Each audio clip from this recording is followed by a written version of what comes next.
الفاتحة. بسم الله الرحمن الرحيم. الحمد لله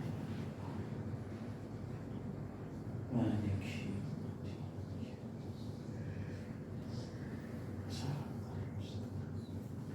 صراط الذين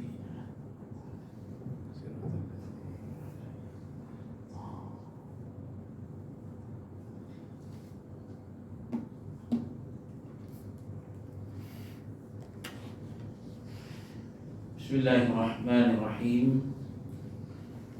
Assalamualaikum warahmatullahi ta'ala wabarakatuh.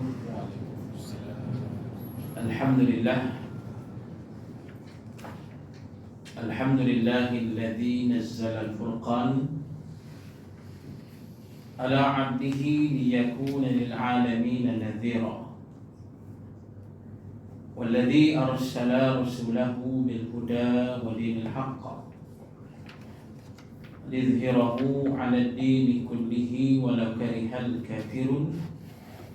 Asyhadu an la ilaha illallah wahdahu la syarika lah wa asyhadu anna Muhammadan 'abduhu wa rasuluh. Allahumma salli wa sallim wa barik 'ala sayyidil mursalin wa 'ala alihi wa sahbihi ajma'in. Subhanaka la 'ilma lana illa ma 'allamtana innaka antal 'alimul hakim. Wala haula wala quwwata illa billahil 'aliyyil 'azim. Rabbi shrah li sadri wa yassir li amri wahlul 'uqdatam min lisani yafqahu qawli, amma ba'd. Fa ya ibadallah ittaqullah usikum wa nafsi bittaqwallah faqad fazal muttaqun. Qala Allah Ta'ala fil kitabihil karim, a'udzu billahi minasy syaithanir rajim. Al-haqqu min rabbik fala takunanna minal mumtarin. Shadaqallahul azim. Wa qala Rasulullah sallallahu alaihi wasallam, balighu anni walau ayah. Tuan-tuan muslimin dan muslimat yang mudah-mudahan dirahmati oleh Allah. Alhamdulillah, kita bersyukur pada Allah. InsyaAllah pada hari ini kita sambung pengajian kita yang berdasarkan kitab Tazkirah dan Taujihat Surah Al-Anfal, pengajaran dan teladan dari semasa dan selepas peperangan Badar. Dan kita masih lagi berada pada ayat yang ke-26 Surah Al-Anfal, iaitu pada buku surat yang ke-55. Masih lagi pada ayat 26 Surah Al-Anfal. Firman Allah, a'udzu billahi minasyaitonir rajim.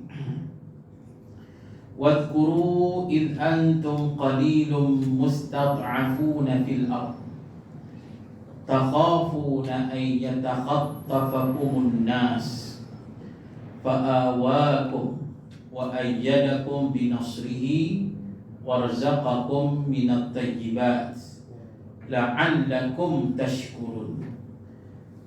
Dan ingatlah ketika bilangan kamu sedikit dan tertindas di bumi, kamu takut orang menangkap dan melarikan kamu. Maka Allah memberi kamu tempat bermastautin dan diperkuatkannya kamu dengan pertolongannya, serta dikurniakannya kamu dari rezeki yang baik-baik supaya kamu bersyukur. Surah Al-Anfal ayat yang ke-26. Jadi kita sambung huraian pada muka surat 56 yang di tengah perenggan yang kedua dikata, para pendakwah mestilah mempunyai rasa rendah diri, kerana ia adalah cara untuk melembutkan hati golongan sasaran. Rata-rata manusia tidak suka kepada orang yang sombong, ego dan membesarkan diri. Ini adalah sifat yang perlu dijauhi oleh pendakwah, kerana kelompok sasaran dakwah akan akan menjauhkan diri darinya. Pendakwah hendaklah terlebih dahulu memberi salam kepada orang lain, ringankan mulut bertanya khabar, dan apa yang lebih penting dari itu ialah menyantuni mereka.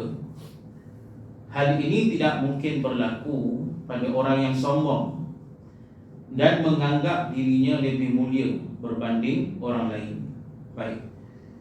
Jadi muslimin dan muslimat diterangkan pada kita sebagai pendakwah, kerana kita bila menjadi manusia yang beriman pada Allah, di antara tugasan yang Allah wajibkan ke atas kita ialah melaksanakan dakwah. Kuntum khaira ummatin ukhrijat linnas ta'muruna bil ma'ruf wa tanhauna 'anil munkar wa tu'minuna billah. Ini perintah daripada Allah sebagai umat yang terbaik, umat Nabi sallallahu alaihi wasallam. Kita wajib beriman, bahkan wajib melaksanakan dakwah. Jadi bila saja kita menjadi pendakwah ni, jadi kita kena ada rasa rendah diri. Pasal dengan cara macam tu boleh melembutkan hati manusia. Mana manusia ni boleh lembut hati bila saja mereka berhadapan dengan manusia yang bersifat merendah diri, dengan manusia yang tidak sombong, dengan manusia yang tidak angkuh. Jadi inilah yang ditunjukkan oleh Nabi SAW. Berapa ramai manusia yang tertarik dengan Islam bila melihat akhlak yang ditunjukkan oleh Nabi SAW. Bila kita baca satu sejarah salah seorang daripada isteri Nabi SAW yang bernama Sufyah binti Huyai radhiyallahu anha. Jadi Sufyah binti Huyai ini yang pada asalnya seorang Yahudi, asal daripada keturunan Yahudi, dan sejarahnya ayah Sufyah ni telah dibunuh oleh orang Islam. Dan satu peristiwa kesalahan itu, kesilapan orang Islam yang membunuh ayah kepada Sufyah binti Huyai. Jadi muslimin dan muslimat yang kita nak cerita ni, macam mana Nabi SAW yang pergi ke rumah Sufyah dan memohon maaf kepada Sufyah atas kesilapan orang Islam itu. Yang sebenarnya Sufyah ni ialah Yahudi. Bila kata Yahudi ni, mereka benci kepada Nabi SAW. Benci kepada Nabi, benci pada Islam sebenarnya. Tapi kata Sufyah, bila Nabi datang pada masa itu, Nabi minta maaf, Nabi merendahkan dirinya. Akhirnya kata Sufyah menyebabkan hilang rasa benci dia terhadap Nabi SAW. Dan akhirnya dengan ketentuan Allah, Sufyah itu jadi isteri Nabi. Akhirnya itu. Jadi muslimin dan muslimat, nak kata inilah yang kata sifat yang ditunjukkan oleh Nabi SAW. Jadi maknanya macam itulah kita sebagai manusia yang beriman, sebagai manusia yang berdakwah ni, kita biarlah kita merendahkan diri kita. Jangan ada rasa hebat, rasa sombong, angkuh, takabur. Bila ada sifat macam ni, maka menyebabkan orang akan jauh daripada kita. Sebab disebut tadi, dia kata banyak manusia tidak suka kepada orang yang sombong, ego dan membesarkan diri.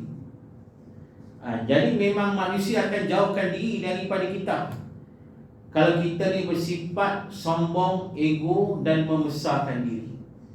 Sebab orang yang sombong, yang ego ni, dia akan rasa dia saja yang betul, orang lain semuanya tak betul. Dia rasa dialah yang paling sempurna. Segala tindakan dia, segala cakap dia, segala perbuatan dia, segala ibadat dia, dialah yang paling betul dan tepat. Adapun orang lain semuanya tak betul. Orang lain ni banyak kekurangan, orang lain ni banyak kesalahan, orang lain ni banyak orang kata dari segi amalannya tak cukup, macam-macam dianggap macam tu. Jadi menyebabkan bila dah sombong macam tu, dia akan memandang rendah pada orang lain, dia akan pandang hina pada orang lain, dan dia akan mencerca lah orang lain. Itu yang menyebabkan orang tak suka pada orang yang sombong dan ego ni, takabur ni. Bahkan muslimin dan muslimat bukan sekadar manusia menjauhkan diri, bahkan Allah pun jauh daripada orang macam ni. Bila kita baca satu kitab yang bertajuk Bustanul Arifin karangan Imam An-Nawawi rahimahullah, dijelaskan pada kita, dia kata bila kita manusia ni ada sifat ujub, membesarkan diri, bila kita ada sifat membesarkan diri, ada sifat yang kata sombong tadi, maka pada saat itu menyebabkan akan terbinalah hijab antara kita dengan Allah Ta'ala. Bila kita ni sombong, kita ego, kita ujub, membanggakan diri kita ni, jadi pada masa itu akan terbinalah, tertegaklah hijab di antara kita dengan Allah. Maknanya Allah jauh daripada kita. Bila ada hijab tu, menyebabkan doa kita tak sampai, menyebabkan amalan kita tak sampai, menyebabkan ibadat kita tak sampai pada Allah. Maksudnya Allah tak terima. Itu bahaya tu. Nak kata bahayanya bila manusia ni sombong, takabur dan ujub. Jadi pasal itu kita sifat macam ni kena jauhkan sama sekali. Disebut dari muslimin dan muslimat, dia kata sifat penyantun kena ada pada kita yang beriman, yang berdakwah ni. Mana kita boleh menyantuni manusia pada sesiapa sekalipun. Tak kira lah pada orang yang Islam, pada orang bukan Islam, pada orang yang beriman, pada orang yang tak beriman, yang berdosa sebagainya. Kita tengok satu sejarah, ada pernah usrah dengan seorang ustaz ni. Ustaz ni cerita satu sejarah di Syria, dia kata. Di Syria ada seorang ulama namanya, tak silap saya, Syekh Badaruddin kot, tak silap saya. Syekh Badaruddin ni guru kepada Dr. Sa'id Ramadan Al-Buti dan ulama-ulama besar Syria yang lain. Jadi dia kata macam mana Syekh Badaruddin rahimahullah ini, macam mana dia seorang ulama besar, wali Allah yang terkenal, yang hebat di Syria. Tapi dia selalu suruh anak-anak murid dia pergi hantar sumbangan kepada para pelacur. Dia selalu suruh macam tu. Dia suruh anak-anak murid dia pergi hantar ni sumbangan ni pada para pelacur. Sampai satu hari para pelacur ni rasa pelik dan bertanyalah kepada anak-anak murid ni, tanya, kenapa kamu semua selalu hantar bantuan pada kami? Padahal orang-orang baik yang lain akan menjauhi diri mereka daripada kami. Orang yang beriman, orang yang sembahyang ni, mereka akan jauh daripada kami, pandang jijik pada kami. Tapi kenapa kamu semua ni sentiasa datang dekat dengan kami, beri bantuan pada kami? Jadi kata anak-anak murid, dia kata, inilah yang suruh kami datang ni, guru kami Syekh Badaruddin yang suruh kami datang ni. Sebab Syekh Badaruddin nak ajar kami, walaupun siapa, ini tetap sasaran dakwah kita. Dia buat kebaikan macam tu je, yang akhirnya dengan izin Allah, para pelacur tersebut jadi malu, dan akhirnya mereka ni orang kata insaf dan bertaubat kepada Allah Subhanahu wa taala. Itu nak kata antara bentuk yang ditunjukkan oleh ulama hebat ini. Maksudnya kita menyantuni manusia, kita mendekati manusia, kita membantu manusia dengan kadar kemampuan kita. Ini sikap kita sebagai pendakwah. Kan ada hadis Rasul sallallahu alaihi wasallam yang Nabi pesan kita nak jaya ni. Nabi kata 3 perkara. Yang pertama sekali kata Nabi sallallahu alaihi wasallam, kita sebarkan salam, beri salam. Sebarkan salam ni insya-Allah lah jaya lah kita ni. Dalam masyarakat kita, dalam pergaulan kita, dakwah kita, mari kita sentiasa sebarkan salam. Yang kedua kata Nabi sallallahu alaihi wasallam, beri makan. Itu Ini pesan Nabi, beri makan. Beri makan maksudnya berilah bantuan. Tolonglah orang yang susah, tolonglah orang yang sedang payah. Kan ada hadis Nabi SAW, kita mengaji kita hadis 40, kan Nabi disebut, Nabi kata bila kita permudahkan urusan manusia, Allah akan permudahkan urusan kita. Bila kita ringankan bebanan orang, Allah akan ringankan bebanan kita di akhirat nanti. Jadi maknanya setiap kebaikan kita buat dekat dunia ni akan dibalas oleh Allah. Jadi pasal itu pesan Nabi, Nabi kata beri makan. Mana kita nak berjaya dengan manusia nak bergaul, dengan manusia nak berdakwah. Jadi antara kaedah kata Nabi, beri makan. Beri makan atau beri bantuan. Dan yang ketiga kata Nabi SAW, kita ibadat di waktu malam sedang manusia tidur. Tu. Jadi mana ibadat malam ni kita usahalah untuk bangkit. Kalau boleh buat sehari cantiklah. Tak boleh buat, kita buatlah mana yang mampu, takat mana yang mampu. Tapi kalau kita dapat bangun awal pukul 5, sempat lagi 2 rakaat insya-Allah. Kalau kita maintain pukul 5 bangun, insya-Allah setiap hari boleh buat 2 rakaat insya-Allah. Tu muslimin dan muslimat. Jadi masalah bangun pukul 5 termenung lama. Tu masalah duk termenung tak habis-habis. Tu. Jadi maknanya muslimin dan muslimat nak kata, ni Nabi kata buat macam ni insya-Allah jaya kita. Tu. Jadi inilah yang kita kena buat sebagai orang yang beriman, orang yang berdakwah dan sebagainya. Baik. Seterusnya, Rasulullah SAW telah menonjolkan sifat yang mulia sehingga dikenali sebagai Al-Amin. Ini merupakan satu pengiktirafan tertinggi yang pernah diberikan oleh masyarakat Arab Quraisy, sehingga tiada manusia yang mempertikaikan kepribadian baginda sallallahu alaihi wasallam dan tugas sifat amanahnya. Ini yang kita dah dengar selalu dah. Cerita Al-Amin Nabi sebelum Nabi dilantik sebagai Rasul lagi. Tu nak kata sifat mulia Nabi dari situ dah. Sampai orang Arab Jahiliyah ni, Arab Jahiliyah ni satu Arab yang cukup teruk. Kalau kita baca sejarah tentang Abu Ja'far Abi Talib, Abu Ja'far At-Tayyib radhiyallahu anhu, bila saja dia berhijrah ke Habasyah, kita kena ingat Abu Ja'far Ja'far bin Abi Talib ni antara yang terpilih untuk berhijrah ke Habasyah. Jadi bila dia sampai ke Habasyah, dia jumpa dengan Raja Najasyi. Maka Raja Najasyi bertanya pada Ja'far tentang Nabi Muhammad sallallahu alaihi wasallam. Maka Ja'far katalah, dia kata kami ni teruk, dia kata. Bangsa Arab ni teruk.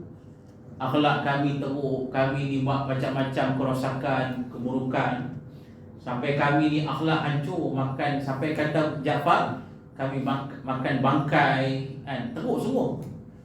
Kira bergaduh, tindas orang lemah, macam-macam kami buat ni. Bercakap tak pernah baik, cara cakap ni. Pergaulan tak pernah baik, bergaduh saja, tindas orang saja, macam-macam kata Ja'far bin Abi Talib. Tapi dikata bila muncul Nabi Muhammad sallallahu alaihi wasallam, Nabi tunjukkan kepada kami yang tak pernah kami tengok sebelum ini. Padahal masa itu Nabi belum Nabi lagi. Bila Nabi muncul ni, bila Nabi dah besar ni, kata Ja'far, sebab Ja'far ni sepupu Nabi. Ja'far bin Abi Talib ni sepupu Nabi. Dia tengok Nabi membesar. Bila Nabi membesar ni, dia kata Nabi tunjukkan sesuatu yang kami tak pernah tengok sebelum ni. Tak pernah tengok. Cara jalan Nabi, kami tak pernah tengok cara jalan macam tu. Sampai dia kata macam tu lah. Sampai dia kata cara jalan Nabi pun lain daripada kami. Tu. Nak kata jalan mereka bangsa Arab dulu ni jalan hantar kapur lah. Jalan dengan mendongak, tak puas hati kawan nak gaduh, tak habis-habis. Tu jalan mereka dulu. Bila Nabi dah besar, Nabi tunjuk cara jalan yang cukup lain, kata Jaafar. Ni kami tak nak tengok macam tu. Cara cakap Nabi, kami tak nak tengok cara cakap macam tu. Luar biasa. Sampai dia kata kami amat tertarik dengan perwatakan yang ditunjukkan oleh Muhammad sallallahu alaihi wasallam. Aduh. Jadi sampai ke tahap bangsa Arab yang kasar, bangsa Arab yang suka buat jahat ni, sampai mereka boleh menggelar Nabi sebagai Al-Amin. Tidak ada manusia yang mendapat gelaran itu melainkan Nabi Muhammad sallallahu alaihi wasallam. Kita dah dengar ada cerita pasal peletakan batu Hajar Aswad. Yang Hajar Aswad rosak, Kaabah jadi rosak. Jadi masing-masing puak nak letak batu Hajar Aswad dekat Kaabah ni. Berebut ni nak letak ni, berebut pasal apa? Kalau dapat letak, kalau puak mereka dapat letak, puak mereka dapat kemuliaan. Pakat berebut lah, orang Arab panggil macam tu dulu. Masing-masing nak kemuliaan, nak sombong, nak jadi takabur, duk berebut. Akhirnya penyelesaian tunggu siapa yang mula-mula masuk ke pintu, pintu tu. Masuk dekat pintu tu, kalau itu orang yang pertama masuk, orang ni lah kita pilih sebagai hakim kita. Ni tengok yang masuk Nabi Muhammad sallallahu alaihi wasallam. Kena ingat tuan-tuan, masa Nabi masuk tu umur Nabi baru 20-an. Masa Nabi masuk tu umur Nabi baru 20-an. Bila mereka tengok Nabi masuk, semua pakat puas hati. Oh, Muhammad kami puas hati. Padahal Nabi masih 20-an tu. Tak banyak tikai dah, tak ada puak ni nak tikai, tak ada puak ni nak tikai. Tak perlu nak kata tanda-tanda SD, tak ada lah. Ni contoh muslimin dan muslimat, tak perlu. Jadi muslimin dan muslimat tengok Nabi masuk, semua puas hati. Padahal Nabi masih muda, awal 20-an pada masa itu. Kenapa mereka puas hati? Sebab mereka kenal siapa Nabi Muhammad sallallahu alaihi wasallam. Mereka kenal betapa mulianya Nabi, betapa bersifat amanahnya, jujurnya Nabi. Jadi mereka memang bersedia menjadi Nabi jadi hakim pada mereka. Jadi Nabi suruh masing-masing bentang kain letak di tengah kain tersebut, dan puak-puak masing-masing ni pegang meramai kain tu letak dekat Kaabah. Dan cara macam tu disepakati oleh semua puak Arab pada masa itu. Mereka berpuas hati dengan tindakan Nabi sallallahu alaihi wasallam. Ni nak kata sifat Nabi cukup luar biasa. Baik, dia kata lagi sini, dalam pada itu apabila baginda SAW menjalankan tugas sebagai Rasul, baginda ditentang dan dihalau oleh Arab Quraisy yang sebelum itu telah mengakui kepribadiannya yang tinggi. Inilah cabaran yang dihadapi oleh Nabi SAW. Ketika Nabi sebelum jadi Rasul, orang Arab amat menyanjungi Nabi SAW. Dari sifat Nabi yang mulia, sifat amanah, jujur Nabi sebagailah. Tapi dia kata, bila saja Nabi SAW menjalankan tugas sebagai Rasul, maka pada saat itulah bermulanya penentangan terhadap Nabi SAW. Walaupun Arab Quraisy ini memang mereka mengakui dah sifat Nabi yang mulia, tapi disebabkan Nabi mengaku dirinya Rasul, utusan Allah, dan mengajak manusia menyembah hanya pada Allah dan tidak syirik pada Allah, buanglah sebarang bentuk berhala. Disebabkan itu Arab Quraisy bangkit menentang Nabi dan menghalau Nabi SAW. Itu cabaran, ujian yang dihadapi, dan perkara yang sama akan dihadapi oleh setiap umat Nabi yang mewarisi dakwah Nabi SAW. Kita akan ditentang semata bila kita mengajak manusia kembali kepada Islam. Kita akan ditentang. Kita akan ditentang semata kita mengajak manusia mengikut Quran dan Sunnah. Kita akan ditentang. Kita akan ditentang semata kita mengajak manusia beriman pada Allah, menyembah hanya pada Allah dan tidak syirik pada Allah. Bila kita buat seruan macam tu, confirm kita akan ditentang. Ni muslimin dan muslimat. Kita baca sejarah tuan-tuan dalam Quran, berulang kali Allah ceritakan Nabi-Nabi dan Rasul. Itu yang berlaku sepanjang zaman. Kita cerita dalam surah Al-Mu'minun tentang Nabi Nuh AS berdakwah hampir 1000 tahun. Bila berdakwah, dia hanya mengajak manusia menyembah hanya kepada Allah, tidak syirik. Itu je. Tapi orang kaumnya sendiri duk tentang, kata, kamu ni wahai Nuh, kamu ni manusia macam kami juga. Sampai sembang lebih. Itu yang mereka kata ke Nabi Nuh. Kemudian mereka duk kata pula, engkau ni, kau bawa seruan yang kita punya nenek moyang pun tak ada dengar lah benda macam ni, benda mengarut macam ni. Kemudian akhirnya mereka kata Nabi Nuh ni gila. Kita baca surah Al-Mu'minun, kisah macam mana penentangan yang dihadapi oleh Nabi Nuh AS. Tapi Nabi Nuh ni sabarlah berdakwah hampir 1000 tahun, tuan-tuan. Bila kita baca ayat lain pula, surah lain, Allah cerita pasal Nabi Nuh ni. Bila dah start nak banjir tu, kata Allah memerintahkan orang yang beriman masuk dalam kapal Nabi Nuh untuk selamatkan diri. Allah sebut dalam ayat tu, Allah kata apa, bila diarahkan masuk, yang beriman ni masuk kapal, yang masuk ni kata Allah hanya sedikit saja. Maknanya apa nak kata? Yang beriman pada masa itu sikit je. Walaupun hampir 1000 tahun Nabi Nuh berdakwah, hanya sedikit saja yang beriman yang ikut Nabi Nuh. Yang itulah selamat masuk kapal pun. Sampai sebahagian anak Nabi Nuh ada yang beriman masuk selamat, dan ada yang tak beriman. Tak beriman dia tak selamat, walaupun anak Nabi Nuh. Yang kita baca dah cerita sejarahnya. Bila dah berlaku banjir besar, kapal dah melayar dah, Nabi Nuh ternampakkan anak dia dekat gunung sedang panjat bukit. Maka Nabi Nuh ni bawa kapal melayar ni pergi ke anak dia, ajak anak ni masuk dalam kapal ni, ajak masuk nak selamatkan diri. Tapi anak dia kata, tak payah dah ayah, aku boleh selamat, aku nak panjat tinggi lagi, aku boleh selamat. Nabi Nuh merayu ke anak dia, jangan masuk dalam kapal ni, masuk kapal ni kamu selamat insya-Allah. Anak dia kata tak payah, tak nak. Akhirnya datang ombak pukul kapal tu, Nabi Nuh pun terpisah daripada anak dia. Bila terpisah, Nabi Nuh merayu pada Allah. Kita baca Quran, merayu Nabi Nuh, minta Allah selamatkan anak dia. Allah kata apa? Tak payah, jangan. Anak kau tu kapi, kata Allah. Tu. Anak kau tu dah kapi, dia dah zalim, kata Allah. Dan dia termasuk dari kalangan manusia yang aku tenggelamkan. Habis, tuan-tuan. Tu kesudahan tu anak Nabi Nuh.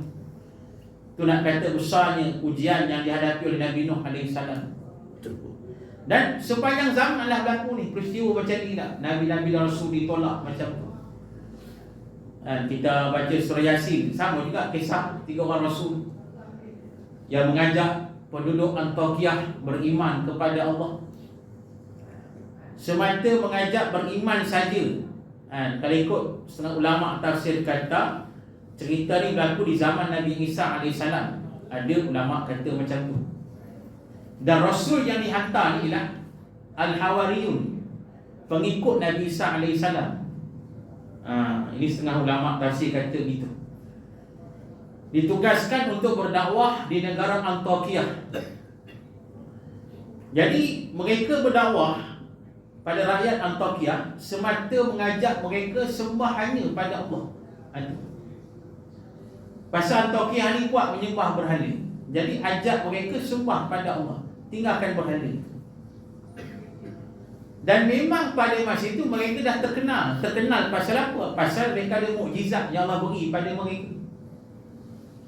Antara mukjizat mereka Allah bagi, iaitu mereka boleh sembuhkan penyakit orang.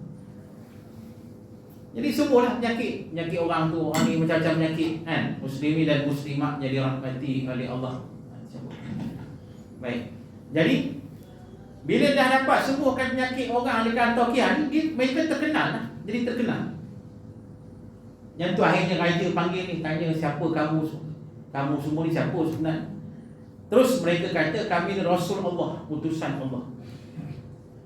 Nabi Isa suruh kami datang sini, kami dilantik sebagai Rasul, mengajak kamu wahai raja dan rakyat Antokia supaya sembah hanya pada Allah. Ditangkap akhirnya, tuan-tuan. Ini ceritanya panjang. Itu yang masuk Allah kata fa'azzazna bisalithin. Ni pasal asalnya 2 orang Rasul ditangkap, Allah hantar yang ketiga pula, Rasul yang ketiga. Mengikut tafsir, ulama tafsir kata Rasul yang ketiga ni ketua Hawariyun, dihantar oleh Nabi Isa AS. Jadi dia gunakan pendekatan lain untuk dakwah. Tapi akhirnya kira mengikut setengah ulama tafsir kata raja tu akhirnya beriman. Ada yang pandangan kata macam tu. Tetapi rakyatnya tak beriman. Tu yang menyebabkan ada lelaki Habibun Najjar nak membantu Rasul-Rasul Allah ini. Akhirnya Habibun Najjar pun dibunuh. Habibun Najjar ni beriman pada Allah dan dibunuh oleh penduduk rakyat Antokia. Dan memang pada masa itu Habibun Najjar kata pada rakyat Antokia, ikut Rasul ni. Mereka mengajak kita kepada menyembah Allah yang sebenar, Tuhan yang sebenar. Jadi rakyat Antokia tanya Habibun Najjar, apakah kamu dah ikut mereka Rasul ni? Kamu dah sembah pada Allah? Kata Habibun Najjar, ya sungguh. Aku dah ikut Rasul-Rasul ni pasal takkanlah aku tak nak sembah Allah yang menjadikan aku. Jadi hari itu yang akhirnya Antokia ni, negara Antokia ni, rakyatnya baling batu beramai-ramai ke Habibun Najjar. Ya akhirnya Habibun Najjar mati syahid. Allah kata qila dakhulil jannah. Qala ya laita qaumi ya'lamu bima ghafara li rabbi wa ja'alani minal mukramin. Allah kata bila mati saja Habibun Najjar, Allah kata pada Habibun Najjar, masuklah kamu ke syurga wahai Habibun Najjar. Habibun Najjar berkata, ya laita qaumi ya'lamun, alangkah baiknya kalau kaum aku tahu apa yang aku dapat sekarang ni. Tu bima ghafara li rabbi, Allah Ta'ala ampunkan dosaku dan Allah Ta'ala masukkan aku dari kalangan mereka yang mulia di sisi Allah. Itulah ni kita baca ni selalu ni Yasin. Ini cerita dia. Cerita nak pasal apa? Nak kata Rasul Allah ni lah sepanjang zaman mengajak manusia menyembah Allah dan tidak syirik. Jadi bila mereka ajak macam tu, mereka dapat penentangan. Termasuklah Nabi Muhammad sallallahu alaihi wasallam. Mereka kata lagi, sekiranya Rasulullah sallallahu alaihi wasallam mempunyai akhlak yang buruk, tentulah baginda telah ditolak awal-awal lagi oleh mereka. Adalah. Namun kepribadian yang mulia itu masih tidak cukup untuk menghalang Quraisy terus menentang baginda sallallahu alaihi wasallam daripada menyampaikan risalah. Oleh itu, kita hendaklah menjauhi sifat yang buruk agar tidak menjadi alasan kepada orang lain untuk menolak dakwah Islam yang kita bawa. Sebaliknya kita perlu menjadi sebab kepada orang yang boleh menerima dakwah Islam, bukan orang menolak Islam. Jadi maknanya kita jagalah akhlak kita supaya tidak menjadi alasan orang lain untuk menolak dakwah kita. Sebab kadang-kadang ni orang menolak dakwah kita disebabkan sifat kita yang tak berapa nak elok. Itu payahlah. Jadi ini perkara yang sama disebut dalam kitab Sirah Nabawiyah Durus wa Ibar karangan almarhum Dr. Mustafa As-Sibai rahimahullah. Perkara yang sama tak dipesan benda macam tu. Dia kata jangan ada alasan. Jangan sampai ada alasan orang menolak dakwah kita disebabkan perangai kita. Disebabkan perangai kita yang tak elok, perangai kita yang bermasalah. Orang gunakan hujah itu untuk menolak dakwah kita. Ini masalah. Jadi pasal itu kita mencontohilah Nabi SAW sentiasa bersifat merendah diri, tidak sombong, tidak ego dan tidak takabur. Jadi insyaAllah kita cukup sekali itu. Kita akan sambunglah kuliah kita ni pada bulan depan. pada tahun depan insya-Allah. Jadi marilah kita tangguhkan dengan membaca tasbih kafarah dan surah. Bismillahirrahmanirrahim.